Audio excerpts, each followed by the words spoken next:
ঘরে আমার নাই ছাই একটাই বউ, 6 ফুট 7 ফুট লম্বা, বেরেলের মতো তার মাজা ধাজা, তবু সে মাগি একবার আমাকে কাছে ডেকে কইতে দেয় না, তবুও কইতে দেয় না।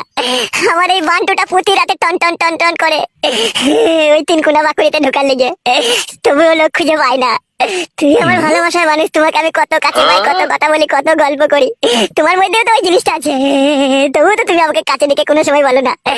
ওগো, তোমার বউ শুতে দেয়নি তো কি হয়েছে, আমি তো আছি, তুমি আমার কাছে শুবে, এসো তুমি আমার কাছে এসো, সেরকম কথা তো কোনোদিনও বললে না, তুমি তো বেঈমান স্বার্থপর।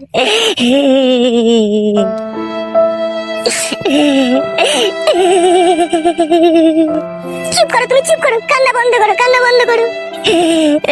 কান্না বন্ধ করে কি আমার যৌবনে জ্বালা মিটবে? মিটবে না, একমাত্র তুমি পারো, তুমি পারো সুমাইয়া আমার যৌবনে জ্বালাটাকে মিটিয়ে দিতে। তুমি আমার ভালোবাসার মানুষ, তুমি পারো একমাত্র। শোনো, তুমি কান্না করো না, এসো তোমার যৌবনে জ্বালা মিটিয়ে নাও, এসো। সত্যি করে বলছো তো সুমাইয়া, আমার সোনার ময়না বাকি, সত্যি করে বলছো তো তুমি? হ্যাঁ গো, আমি সত্যি বলছি, সত্যি বলছি, এসো এসো পড়তে এসো, তোমার মনের যত আশা আছে সব আশা মিটিয়ে নাও, এসো। অপূর্ব সুন্দরী রূপসী তুমি সুমাইয়া, মনে হচ্ছে পা থেকে মাথা অব্দি চুমু খেতেই থাকি আমি। যা করবে তাড়াতাড়ি করে, দাদা চলে আসলে আবার শীতকাল হয়ে যাবে। হ্যাঁ জান, হ্যাঁ জান, আমি তাড়াতাড়ি দেবো। একটু শুয়ে পড়ো জান, একটু শুয়ে পড়ো।